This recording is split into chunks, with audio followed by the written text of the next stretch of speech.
ঈসা আলাইহিস সালাম দাজ্জালকে মারার পরে আরেকটা প্রজাতি বের হবে, এর নাম ইয়াজুজ আর মাজুজ। নাম শুনেছেন? এই যে এই সূরার মধ্যেই আছে, এই সূরা কাহফের কথা বললাম না, সূরা কাহফের পিছনের দিকে আছে ইন্না ইয়াজুজ ওয়া মাজুজ মুফসিদুনা ফিল আরদ।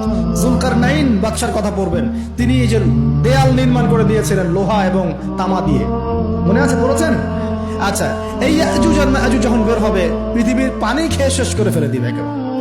এরা এত বেশি হিংস্র হবে যে এদের সাথে লড়াই করার মতো ক্ষমতা কোনো মানুষেরই থাকবে না। এমনকি ঈসা আলাইহিস সালামেরও নয়।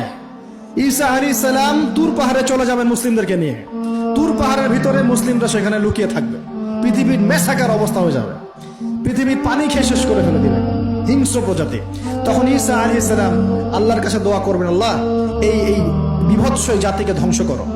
আল্লাহ রাব্বুল আলামিন তখন ওই ইয়াজুজ আর মাজুজের এই কাঁধে, ঠিক কাঁধের মাঝখানে একটা ভাইরাস জন্ম দিবেন। কি জন্ম দিবেন? ওই যে বলি না মহামারীর ভাইরাস, অমুক ভাইরাস তমুক ভাইরাস, এই ভাইরাস আরো সামনে আছে বাকি এখন। ওই ভাইরাসে, ওই পোকায়, ওই ব্যাকটেরিয়া বা যেটাই হোক আল্লাহ পাক যাই দিবেন, এতে করে ইয়াজুজ আর মাজুজের পুরো প্রজাতি ধপ ধপ ধপ ধপ করে মারা যাবে। মানে এটা ছোঁয়াচে রোগ হবে। কি রোগ হবে? ছোঁয়াচে। ঠিক যেমন আমরা একটু করোনা দেখলাম না, একজন থেকে আরেকজন, একজন থেকে আরেকজন, এরকম জিনিস চলবে আরো বিশ্বে।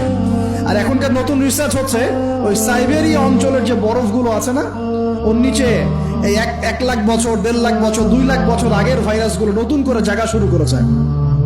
হ্যাঁ, এগুলো বিজ্ঞানীরা বলছেন যে এগুলো আবার কোন দিন জানি পৃথিবীতে আত্মপ্রকাশ করা শুরু হয়।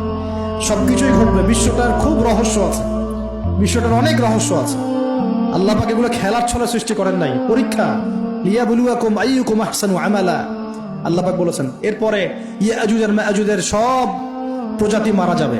নবীজি বলছেন জমিনে কোনো জায়গায় ফাঁকা থাকবে না, সমস্ত জায়গাতেই ওদের দেহ পড়ে থাকবে। আল্লাহু আকবার। এরপরে ঈসা আলাইহিস সালাম আল্লাহকে বলবেন, আল্লাহ জমিনটাকে পবিত্র করে দাও। আল্লাহ পাক কি করবেন জানেন? বড় বড় নখরওয়ালা, বড় বড় নখ আছে, নখ দেখেছেন? বড় বড় নখ, বড় বড় নখওয়ালা একটা স্পেশাল প্রজাতির পাখি আল্লাহ পাঠাবেন। কি পাঠাবেন? পাখি। এটা কোন পাখি, কি নাম আমরা জানি না।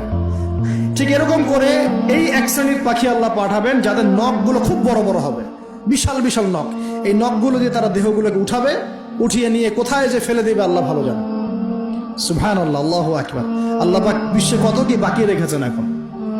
এরপরে আল্লাহ পাক কি করবেন জানেন? আল্লাহ পাক বৃষ্টি বর্ষণ করবেন। এত বেশি বৃষ্টি হবে, এত বৃষ্টি হবে, জমিন ধুয়ে পরিষ্কার হয়ে যাবে। হাদিসে আসছে জমিন একদম চকচক করবে, জমিটা পরিষ্কার হয়ে চকচক করতে থাকবে। এরপরে কারণ ওই ভাইরাস তো ধুইতে হবে না, ভাইরাসকে ধুয়ে সাফ করতে হবে। তারপরে ঈসা আলাইহিস সালামের সময়ে বলা হচ্ছে, তার সময়ে একটা ডালিম, ডালিম দেখেছেন কিনা? আনার ডালিম, এই ডালিমের যে খোসা হয় না, এই ডালিমের খোসার নিচে একটা পুরো পরিবার আশ্রয় নিতে পারবে। কি বুঝলেন? এত বড় বড় ফল হবে, এত বরকত হবে জমিনের মধ্যে। কখন বরকত হয়? যখন একটা জনপদের অধিবাসীরা আল্লাহর সামনে আত্মসমর্পণ করে, তখন আল্লাহ বরকত দেয়।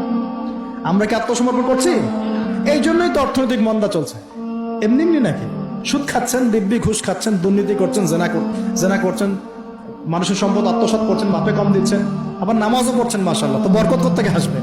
তো বরকত কখন আসে? যখন একটা কম আল্লাহর সামনে সম্পূর্ণ আত্মসমর্পণ করে। একটা ডালিম হবে, এটা রূপকথা নয়, এগুলা গাল গল্প বলছি না। এই প্রতিটা কথা আল্লাহ পাকের ওহী থেকে আসছে, এর একটা কথা মিথ্যা হবে না ইনশাআল্লাহ তাআলা। বিশ্ববাসীরা দেখবে একটা ডালিমের নিচে একটা পরিবার আশ্রয় নিতে পারবে। এত স্পেসিফিকলি বলা হয়েছে হাদিসগুলোতে। নবী সাল্লাল্লাহু আলাইহি ওয়াসাল্লাম বলেছেন যে 10 জন ঘোড়সওয়ার, কয়জন ঘোড়সওয়ার? 10 জন ঘোড়সওয়ার বের হবে ইমাম মাহদীর সময়, যারা খোঁজ নিতে যাবে যে দেখি দাজ্জাল বের হয়েছে কিনা। ঘোড়ায় করে খোঁজ নিতে যাবে, দেখি দাজ্জাল বের হয়েছে কিনা।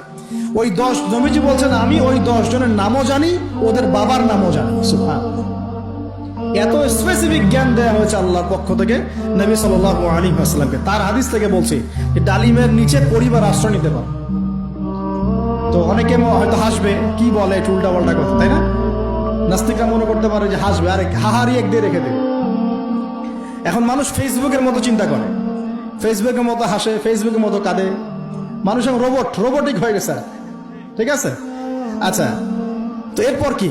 এরপরে বরকতের এই সময়টা শেষ হয়ে যাবে কখন? যখন মানুষ আবার সেই জেনা, পাপ, শিরিক, কুফর এগুলোতে লিপ্ত হবে। আল্লাহ রাসূল বলছেন এমন একটা মানুষও বাকি থাকবে না, একটা মানুষও না যে খালি লা ইলাহা ইল্লাল্লাহ কালিমাটা পড়তে জানে, এমন একটা মানুষও বাকি থাকবে না। বলেন নাউজুবিল্লাহ। ওরা হবে এই পৃথিবীর সবচেয়ে নিকৃষ্ট মানুষ, ওদের চেয়ে নিকৃষ্ট কোনো মানুষ এই পৃথিবীতে হবে না। এখনো কি এরকম সময় আসছে? আসে নাই। এখন কি লা ইলাহা ইল্লাল্লাহ আছে না? আছে, হ্যাঁ, হয়তো তার পূর্ণাঙ্গ প্রয়োগটা নাই, কিন্তু কালিমা তো আছে কিনা? তখন নবীজি বলছেন এমন একটা যুগ আসবে যে লা ইলাহা ইল্লাল্লাহ বলার মতো একটা মানুষ খুঁজে পাওয়া যাবে না, আর মানুষ রাস্তাঘাটে কুকুরের মতো জেনা করবে। রাস্তাঘাটে কুকুর যেমন সঙ্গম করে না রাস্তাঘাটে, ওই রকম করে মানুষ রাস্তাঘাটে জেনা করবে। ওই সময়ে আল্লাহ রাব্বুল আলামিন পশ্চিম দিক থেকে সূর্য উঠাবে। কোন দিক থেকে? সূর্য সত্যি সত্যি পশ্চিম দিকে উঠবে। পৃথিবী একদিকে ঘুরছে না এখন, কে জানে আল্লাহ পাক পৃথিবীর ঘূর্ণন থামিয়ে উল্টা দিকে ঘোরাতে পারেন না? অবশ্যই পারেন। আল্লাহ পাকের জন্য এটা খালি বলা, কুন ফায়াকুন, হও হয়ে যাও, ব্যাস ব্যাস। আমি কয়েকদিন আগে রিপোর্ট দেখেছি, পৃথিবীর নিচে কিন্তু আগুনের স্তর আছে, জানেন তো? পৃথিবীর নিচে আগ্নেয়গিরিগুলো আছে। পৃথিবীর ভিতরে একটা ঘূর্ণন হয়, সেই ঘূর্ণনের দিক পরিবর্তন হচ্ছে দিন দিন, এমনটা রিপোর্ট এসেছে। দেখেন, আপনি ইন্টারনেট ঘাটাঘাটি করেন। আর অনেকে রিপোর্ট করছে যে পৃথিবী আগে যে গতিতে ঘুরতো, এখন পৃথিবীর ঘূর্ণন গতি একটু বেড়ে গেছে। দেখেন রিপোর্ট দেখেন, ঘূর্ণন গতি বেড়ে যাওয়ার মানে হচ্ছে টাইম দ্রুত পাস করবে। আর শেষ জামানার হাদিস এটাও আছে যে সময় দ্রুত পাস করবে, আছে না? এটা হাদিসে আসছে। তো প্রিয় ভাইরা, এই সময়ে মানুষ খারাপ হওয়া শুরু করার পরে এমন খারাপ হবে, আল্লাহর নাম নেওয়ার মতো কোনো মানুষ থাকবে না, আল্লাহ আল্লাহ বলার মতো কোনো মানুষ থাকবে না। তখন পশ্চিম দিক থেকে সূর্য উঠবে। কিভাবে কিয়ামত হবে? নবীজি বলছেন একজন ব্যক্তি পানি খাওয়ার জন্য পাত্রটাকে মুখের সামনে নিবে, পানি গিলতে পারবে না, কিয়ামত হয়ে যাবে। ইযা ওয়াকাআতিল ওয়াকিআ লাইসা লিওয়াকাআতিহা কাযিবা আল কারিআতু মাল কারিআ ওয়া মা আদরাকা মাল কারিআ। আছে না? আম্মা ইয়াতাসাআলুন আনিন নাবাইল আযীম। কত সূরা আছে কিয়ামত সংক্রান্ত, পড়ে দেখেন। ইযা যুলজিলাতিল আরদু জিলজালাহা ওয়া আখরাজাতিল আরদু আথকালাহা ইযা আশ-শামসু কুওয়িরাত ওয়া ইযা আন-নুজুমু ইনকাদারাত। এই সূরাগুলো পড়ে দেখেন। আম্মা পারার শেষ পারাটা, যেটা 30তম পারা, এর সূরাগুলো পড়ে দেখেন। কিয়ামত চোখে দেখতে পারবেন ইনশাআল্লাহ। সিংহায় ফুঁক দেওয়া হবে। আল্লাহ পাকের ফেরেশতার এত ক্ষমতা আল্লাহ দিয়েছেন, একটা ফুয়ে পুরো মহাবিশ্ব ধ্বংস হয়ে যাবে ইনশাআল্লাহ। চারটাখানি কথা নাকি?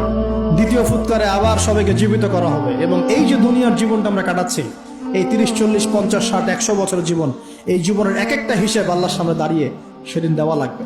অতএব এই দুনিয়ার জীবনটাতে প্রস্তুতি গ্রহণ করি, 5 ওয়াক্ত নামাজ পড়ি, যাকাত দেই, কালিমা বোঝার চেষ্টা করি, আল্লাহ তাওহীদ শিখি, জানি, বুঝি, নবীর সুন্নত অনুযায়ী আমল করি, হালাল খাই, পরিবার গড়ি, মানুষের সৎ কাজে দাওয়াত দেই, অসৎ কাজে নিষেধ করি, ইসলামকে আল্লাহর জমিনে প্রতিষ্ঠা করার চেষ্টা করি।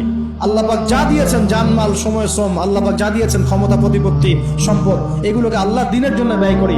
ইনশাআল্লাহ দুনিয়া সফল হব, পরকালে সফল হব ইনশাআল্লাহ আযজা ওয়া জাল্লা।